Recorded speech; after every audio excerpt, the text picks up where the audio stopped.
Hello everyone, welcome back to Alba 2.0। तो जैसे काफ़ी सारे स्टूडेंट्स वेट कर रहे थे कि WJ22 का सिलेबस क्या रहने वाला है, तो इस वीडियो में हम लोग डिटेल में डिस्कशन करेंगे कि क्या सिलेबस रहने वाला है for physics, chemistry, mathematics and topic wise discussion करेंगे। तो जैसे तुम स्क्रीन पर देख सकते हो, ये मैथमेटिक्स क्या है, तो देखो यहाँ पर टॉपिक भी मेंशन कर दिया गया है कि एलजेब्रा हो गया, जैसे मान के जो एपीजीपी हो गया, ठीक है। तो एपीजीपी एचपी से कौन कौन सा टॉपिक से क्वेश्चंस पूछा जाएगा, तो काफ़ी अच्छा से यहाँ पर मेंशन कर दिया गया है। तो ये जो पीडीएफ है, पीडीएफ को ढंग से जरूर पढ़ लेना, काफ़ी हेल्पफुल रहता है। कई सारे स्टूडेंट्स तो बिना सिलेबस पर ही प्रिपरेशन करना स्टार्ट कर देते हैं, तो वहाँ पर होता क्या है कि आपको ठीक तरह से एफिशिएंसी नहीं मिल पाता है। तो एफिशिएंसी अच्छा करने के लिए आपको सिलेबस पता होना चाहिए, ठीक है। एंड एक और बात बता दूं कि WJ22 का जो सिलेबस है वो इक्विवेलेंट है WJ21 का जो सिलेबस था। तो ये जो पीडीएफ है ना, ये एक्चुअली 21 का है। तो आप इसको बिल्कुल फॉलो कर सकते हो, 100% सिलेबस सेम है, कुछ भी चेंजेस नहीं है। तो जो 21 का सिलेबस था वो भी 22 का सिलेबस है, ठीक है। और एक मैं बात बता देना चाहता हूँ कि मैंने एक प्लेलिस्ट क्रिएट किया हूँ, ठीक है। तो अगर तुम WBG प्रिपरेशन कर रहे हो तो इस प्लेलिस्ट को सेव करके रख लो, काफ़ी इंपॉर्टेंट एंड वैल्यूबल कंटेंट आपको इसी चैनल पर मिलेगा, ठीक है। तो इस प्लेलिस्ट को जरूर सेव करके रख लो, सारा वीडियो इसी प्लेलिस्ट पर सेव होने वाला है, ठीक है। एंड जैसे कि तुम लोग को तो ये बात पता ही होगा कि हम लोग का एक ऐप है एडुलविया, जो कि तुम गूगल प्ले स्टोर से डाउनलोड कर सकते हो। तो वहाँ पर हम लोग WBG22 का काफ़ी सारा फ्री मटेरियल्स अपलोड करके रख दिए है। तो क्वेश्चन बैंक हो गया, ई बुक हो गया, तो उसका स्कैंड कॉपी हो गया, ठीक है। तो सारा कुछ अपलोडेड है ऐप पर, तो उस ऐप को जरूर डाउनलोड करो। एंड वो जितना भी फ्री मटेरियल्स है उसको आप एक्सेस जरूर कीजिए। एंड जो क्वेश्चन बैंक है ना, क्वेश्चन बैंक में सिर्फ और सिर्फ WBG लेवल का ही क्वेश्चन ऐड किया गया है, तो क्वेश्चन को जरूर सॉल्व करना, ठीक है। अब देखो तुम्हारे पास लिमिटेड टाइम है, ठीक है। अब इस लिमिटेड टाइम में कौन कौन सा टॉपिक इंपॉर्टेंट है, कौन कौन सा चैप्टर मुझे पढ़ना चाहिए, वो मैं डिस्कस करने वाला हूँ। अब अगर तुम पढ़ के रख लियो तब तो चलो सही है, लेकिन अगर फिर भी अगर तुम नहीं पढ़े हो लेकिन तुम चाहते हो कि मेरा जो एफिशिएंसी है वो अच्छा होना चाहिए, तो मैं जो चैप्टर्स का जो नाम बता रहा हूँ ना, उसको ढंग से पढ़ना, तो काफ़ी अच्छा आउटपुट आने वाला है, ठीक है। तो चलो जी हम लोग स्टार्ट करते हैं कि इन कम टाइम में, यानी कि तुम यही मान के चलो कि मेरे पास बस 6 महीना ही है। तुम ये मत समझो कि इस साल WBG एग्ज़ाम जुलाई में हुआ था तो नेक्स्ट ईयर भी जुलाई में होगा, ऐसा बिल्कुल नहीं है। मैक्सिमम अप्रैल तक हो सकता है, अप्रैल से आगे नहीं बढ़ेगा। मैं तो वैसे बता चुका हूँ कि मतलब तुम ये मान के चलो कि फेब में एग्ज़ाम होगा, ठीक है। मतलब ये मिनिमम बता रहा हूँ, ठीक है, ये मिनिमम है एंड ये मैक्सिमम है। तो आप ये मत समझिएगा कि अप्रैल से भी मतलब एक्सटेंड हो सकता है। तो अगर मैक्सिमम एक्सटेंड जो है वो अप्रैल तक ही हो सकता है, उससे ज़्यादा एक्सटेंड नहीं होगा, ठीक है। एंड ये मिनिमम है। तो चलो हम लोग पहले मैथमेटिक्स से स्टार्ट करते हैं। ये मैथमेटिक्स का सबसे इम्पोर्टेंट चैप्टर्स है। अब वेक्टर्स हो गया, प्रोबेबिलिटी हो गया एंड 3D ज्योमेट्री हो गया, ये 3 चैप्टर से काफ़ी सवाल आते हैं, ठीक है। तुम अगर इस बार का अगर तुम क्वेश्चन पेपर देखोगे तो मैक्सिमम सवाल यहाँ से पूछा गया, मैट्रिक्स एंड डिटर्मिनेंट से ही पूछा गया है। अब कई सारे स्टूडेंट्स मैट्रिसेस एंड डिटर्मिनेंट को नेगलेक्ट कर बैठते हैं, ज़्यादा क्वेश्चंस प्रैक्टिस करते हैं नहीं, सोचते हैं ये तो इजी टॉपिक है, इजी चैप्टर है तो चलो हो जाएगा। लेकिन कुछ कुछ मैट्रिसेस एंड डिटर्मिनेंट का ऐसा क्वेश्चन होता है जो कि तुमको सॉल्व करना ही पड़ेगा, तभी तुम उसको सॉल्व कर सकते हो। तो क्वेश्चन को सॉल्व करने का हैबिट बनाए रखना चाहिए। अब देखो तुमको तो बस बस यही दिख रहा होगा, और भी है, जैसे ये सब भी है, देखो डिफिनेट इंटीग्रेशन। अब देखो मैं यहाँ पर ना इनडेफिनेट का नाम भी लिया हूँ एंड डेफिनेट का भी नाम लिया हूँ, लेकिन मैं एक बात बता देना चाहता हूँ, होता क्या है ना, इनडेफिनेट का क्वेश्चन सॉल्व करने के लिए आपको ज़्यादा प्रैक्टिस चाहिए। अब जब तक आप ज़्यादा प्रैक्टिस नहीं करोगे ना, तब तक आप इनडेफिनेट का क्वेश्चन सॉल्व नहीं कर पाओगे।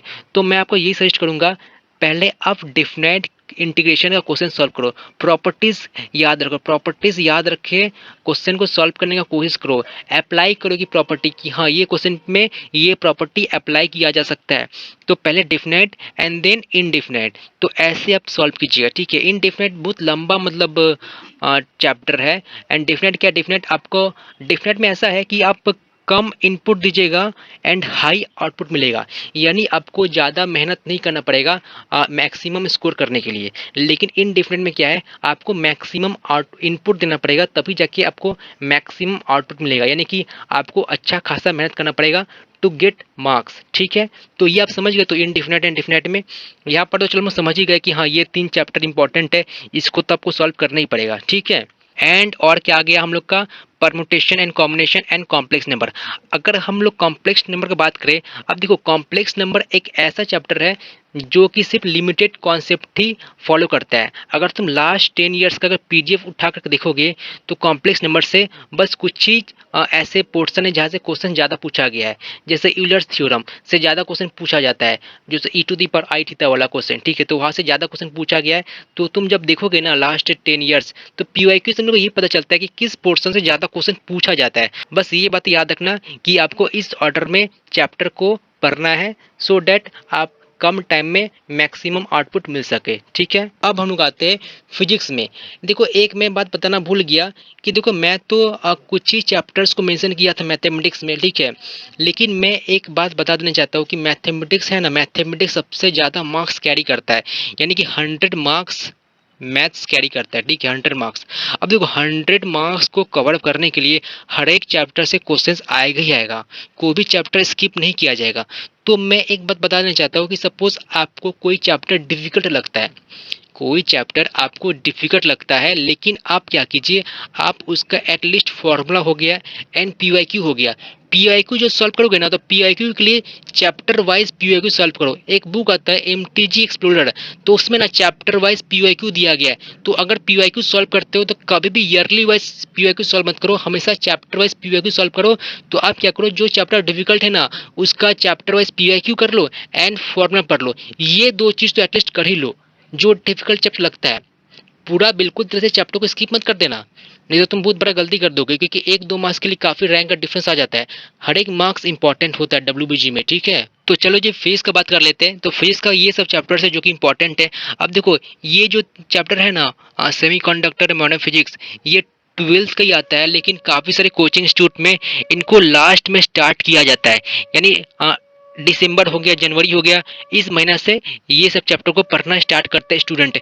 लेकिन मैं आपको ये बात बोलूंगा कि आप लोग जरा कोशिश कीजिए ये दो चैप्टर को पहले ही पढ़ना स्टार्ट कर देने के लिए, ठीक है, क्योंकि काफ़ी सारे क्वेश्चंस आते हैं इन दो चैप्टर में से। एंड ये दो चैप्टर ज़्यादा डिफिकल्ट है नहीं, अगर तुम देखो ज़्यादा डिफिकल्ट है नहीं, लेकिन क्वेश्चंस ज़्यादा आता है, यानी आप कम मेहनत करके आपको ज़्यादा मार्क्स मिल सकता है, ठीक है। एंड उसी तरफ हम लोग एक चैप्टर है लॉज ऑफ मोशन। अब देखो लॉज ऑफ मोशन को पढ़ने के लिए आपको अच्छा खासा मेहनत करना पड़ता है टू गेट गुड मार्क्स। देखो ये जो दो चैप्टर है ना मॉडर्न फिजिक्स और सेमीकंडक्टर, उसमें आपको ज़्यादा मेहनत नहीं करना पड़ेगा टू गेट मोर मार्क्स, लेकिन लॉज ऑफ मोशन से अगर आपको अच्छा खासा मार्क्स चाहिए तो अच्छा खासा मेहनत भी आपको करना पड़ेगा, ठीक है। तो इसलिए 4% है, तो मैं बोलूँगा कि पहले आप इसको कवर अप कर लो, ठीक है, इसको कवर अप कर लो।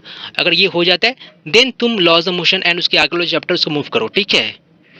तो अब लोग आते हैं केमिस्ट्री पर। तो देखो केमिस्ट्री में इनऑर्गेनिक केमिस्ट्री काफ़ी इंपॉर्टेंट होता है, inorganic chemistry then organic and then physical, तो ये हम लोग का ऑर्डर है। तो जैसे कि देखो पहला जो है वो मैक्सिमम इनऑर्गेनिक से ही है, पी ब्लॉक हो गया, रिडॉक्स हो गया, आयनिक केमिकल तो चलो इंपॉर्टेंट है ही। आयनिक केमिकल को भूल से भी मतलब मत छोड़ो, सबसे ज़्यादा क्वेश्चन यहाँ से भी आता है। फिजिकल केमिस्ट्री की बात करो तो ये दो चैप्टर सबसे ज़्यादा क्वेश्चन पूछा जाता है। तो सपोज अगर फिजिकल केमिस्ट्री वीक है ना, तो एटलीस्ट ये दो चैप्टर को तो कर ही के रख लो, क्योंकि ये दो चैप्टर से मैक्सिमम क्वेश्चन आता है फिजिकल केमिस्ट्री की बात करो तो, ठीक है। एंड हम लोग का जो ऑर्गेनिक है, तो ऑर्गेनिक से देखो ये 3 चैप्टर ज़्यादा आता है, 2 चैप्टर सॉरी, ठीक है। तो ये ऑर्गेनिक से हम लोग का हुआ।